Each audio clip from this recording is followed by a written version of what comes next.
Donbas की लड़ाई वैश्विक राजनीति का हिस्सा बन चुकी है। अमेरिका, पश्चिमी देश यूक्रेन का खुलकर समर्थन कर रहे हैं। अब रूस का आरोप यह है कि पश्चिमी जो ताकतें हैं वो यूक्रेन को मोहरे की तरह इस्तेमाल कर रही हैं। वहीं पश्चिम का कहना है कि अगर रूस को डोनबास में रोका नहीं गया तो यह अंतर्राष्ट्रीय व्यवस्था के लिए खतरनाक मिसाल बन जाएगी।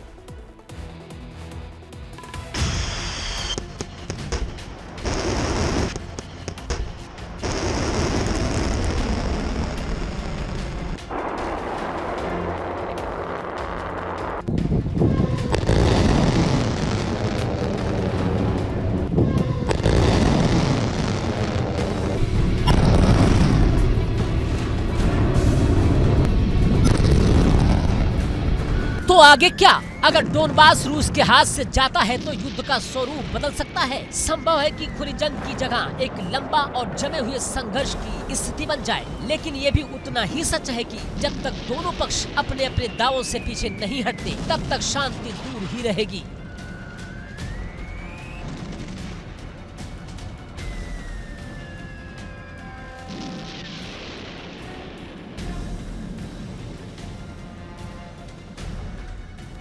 डोनबास आज सिर्फ एक इलाका नहीं बल्कि रूस यूक्रेन युद्ध की कुंजी बन चुका है। क्या डोनबास मिलने के बाद पुतिन युद्ध रोकेंगे या ये युद्ध और नए मोर्चों की ओर बढ़ेगा? इसका जवाब आने वाले दिनों में जंग के मैदान से मिलेगा।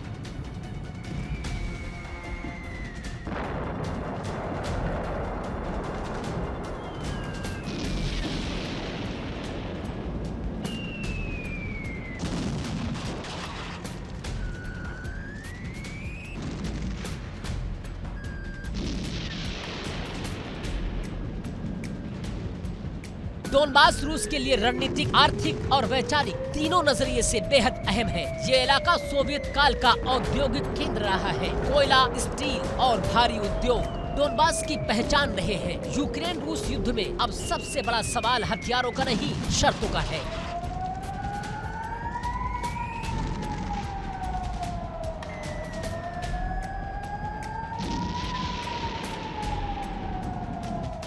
क्या डोनाल्ड ट्रंप पुतिन की शर्तों को मान लेंगे? क्या यूक्रेनी राष्ट्रपति ज़ेलेंस्की की मांगों को नजरअंदाज किया जाएगा? और नेटो जिस तरह यूक्रेन के समर्थन में हुंकार भर रहा है, क्या उसकी बात भी मान ली जाएगी? इन्हीं सवालों के बीच शांति की राह और ज्यादा पेचीदा होती जा रही है।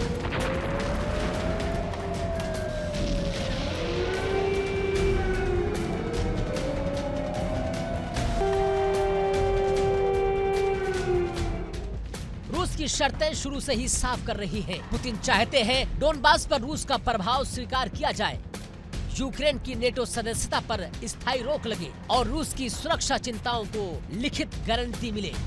रूस का ये भी कहना है कि बिना इन शर्तों के युद्ध रोकने का कोई मतलब नहीं निकलता, यानी पुतिन के लिए शांति से पहले रणनीतिक जीत जरूरी है। वहीं यूक्रेन के राष्ट्रपति ज़ेलेंस्की इन शर्तों को सीधे सीधे खारिज करते दिख रहे हैं।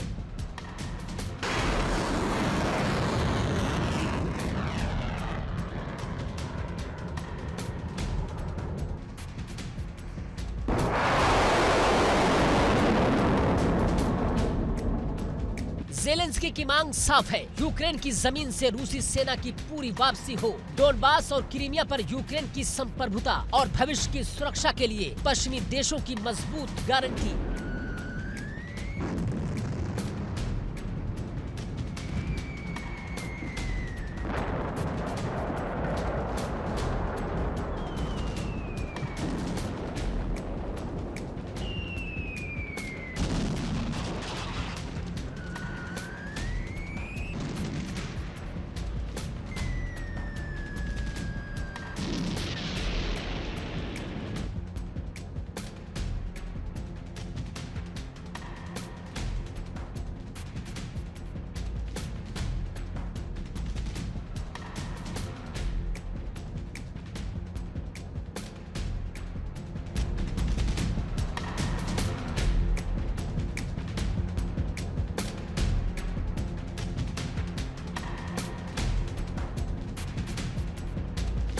यूक्रेन को डर है कि अगर आज झुके तो कल उसका अस्तित्व भी खतरे में पड़ सकता है। अब इस पूरी तस्वीर में सबसे बड़ा फैक्टर बनते हैं डोनाल्ड ट्रंप। ट्रम्प पहले ही कह चुके हैं कि वो युद्ध को जल्दी खत्म करना चाहते हैं, लेकिन सवाल ये है, क्या जल्दी शांति के लिए वो पुतिन की शर्तों को करीब जाएंगे? राजनीतिक विश्लेषकों का मानना है कि ट्रम्प का फोकस अमेरिकी हितों और खर्च पर रहेगा। ऐसे में यूक्रेन की शर्तें उनकी प्राथमिकता में पीछे जा सकती है। यही बात कीव और नेटो दोनों को चिंतित कर रही है।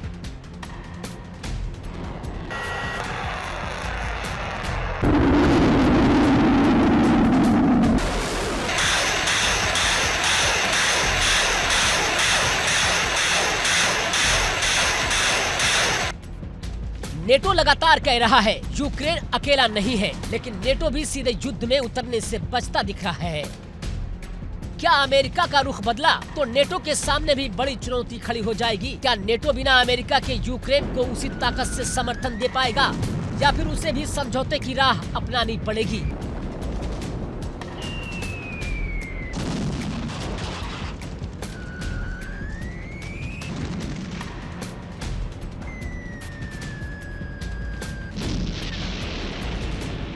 तो तस्वीर साफ है, पुतिन अपनी शर्तों पर अड़े हैं, ज़ेलेंस्की झुकने को तैयार नहीं है, नेटो दुविधा में है और ट्रम्प का रुख अब भी पूरी तरह स्पष्ट नहीं है। ऐसे में शांति की बात सिर्फ मुश्किल नहीं बल्कि बेहद पेचीदा हो चुकी है। अब देखना यह है कि कूटनीति भारी पड़ेगी या फिर शर्तों की ये जंग मैदान की जंग को और लंबा खींच देगी। Bureau report, India daily.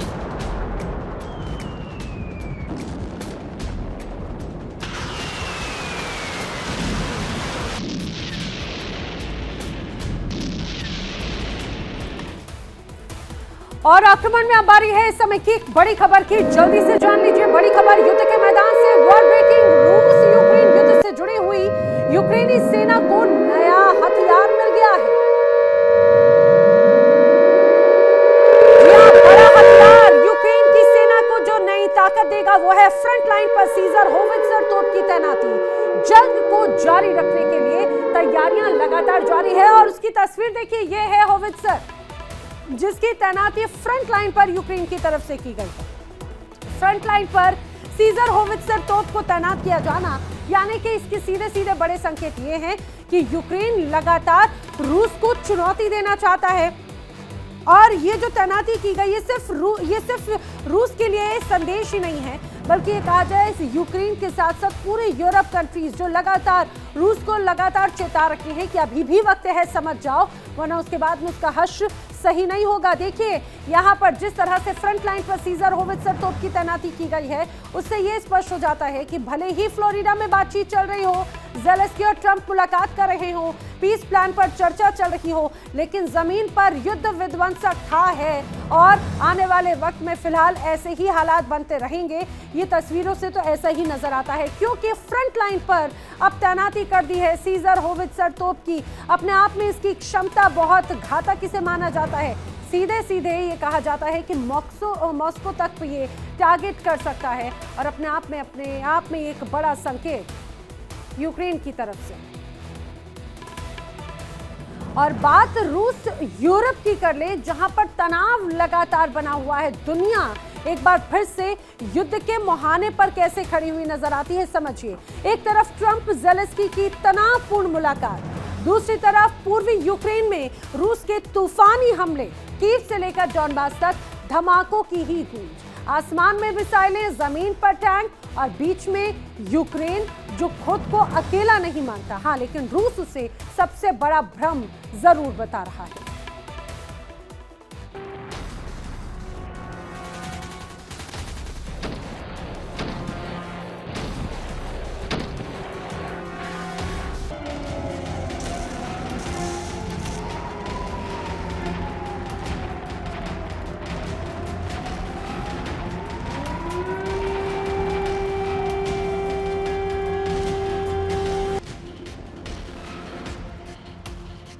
बारूदी मीटिंग के बीच मैदान जंग से आई और भी डराने वाली खबर।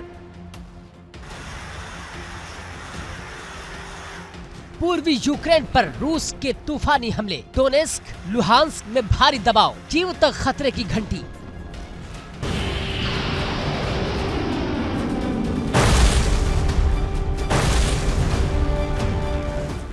पैगाम साफ है, रूस अपने मिशन में अडिग है, डटा हुआ है और पुतिन ने एक बार फिर साफ कर दिया कि रूस न रुका है न आगे रुकेगा।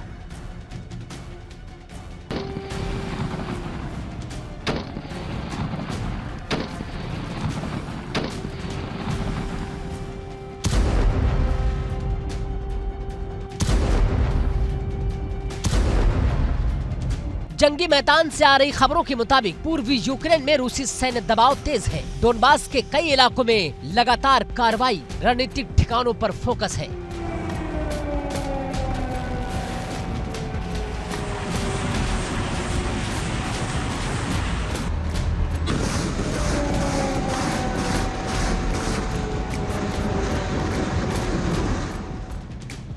विश्लेषकों का कहना है कि रूस की प्राथमिकता पूर्वी यूक्रेन में पकड़ मजबूत करना है ताकि बातचीत की मेज पर उसका पलड़ा भारी रहे। पुतिन पूर्वी यूक्रेन जीतने की जिद पर अड़े दिख रहे हैं।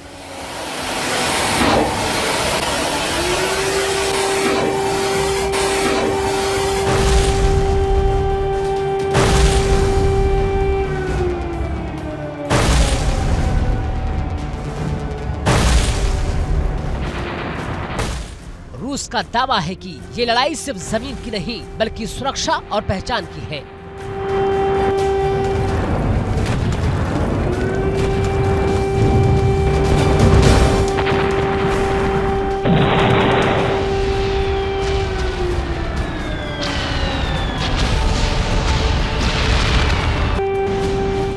पुतिन का संदेश काफी सख्त माना जा रहा है। किसी भी दबाव में रूस पीछे नहीं हटेगा। रूस ये भी कहता है कि यूक्रेन ये भ्रम पाले बैठा है कि नेटो और अमेरिका पुतिन को रोक पाएंगे।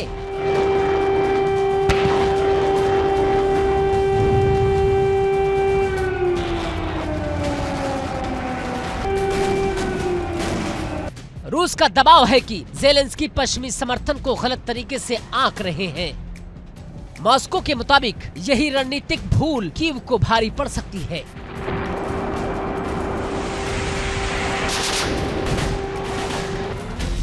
रूस बार बार कहता है कि बातचीत तभी होगी जब उसकी सुरक्षा चिंताओं और जमीनी हालात को स्वीकार किया जाएगा।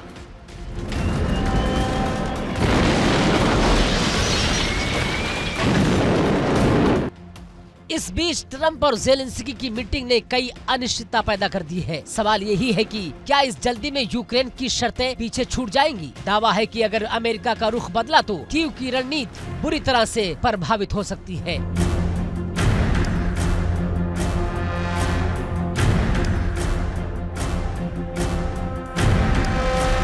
रूस बड़े पैमाने पर सेना की भर्ती बढ़ा रहा है। ऐसा दावा किया जा रहा है कि रूस लंबी लड़ाई के लिए खुद को तैयार कर रहा है।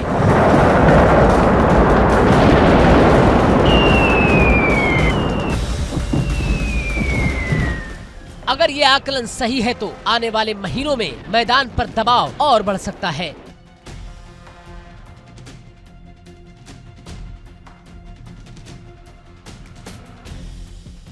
वहीं दूसरी तरफ यूरोप और नेटो यूक्रेन के समर्थन में खड़े दिखते हैं। दावा है कि यूरोपीय देश कीव के साथ मिलकर आर पार के मूड में हैं। हालांकि सीधे युद्ध से अब भी दूरी बनाए हुए हैं।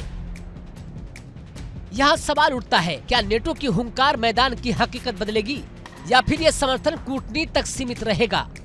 तो तस्वीर जटिल है। रूस दबाव बढ़ा रहा है, यूक्रेन पीछे हटने को तैयार नहीं है। अमेरिका में राजनीतिक संकेत मिले जुले हैं और यूरोप संतुलन साधने में जुटा है।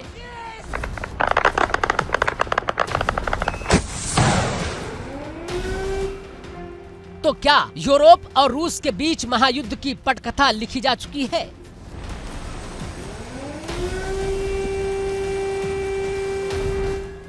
क्या दुनिया एक ऐसे संघर्ष की ओर बढ़ रही है जहां सिर्फ जीत हार नहीं बल्कि विनाश ही विनाश दिखाई देगा? यूक्रेन जंग अब सिर्फ सीमित युद्ध नहीं लगती बल्कि ये बड़े टकराव का संकेत दे रही है।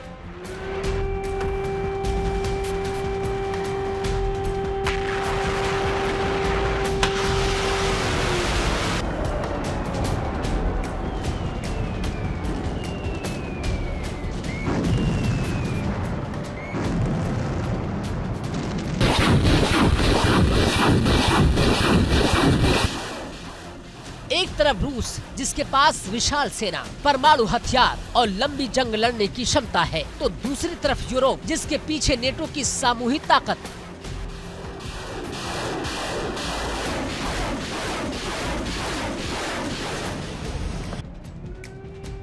आधुनिक हथियार और अमेरिका का रणनीतिक समर्थन खड़ा है। यानी ये मुकाबला किसी एक देश का नहीं, ये टकराव है असीमित सैन्य क्षमताओं का।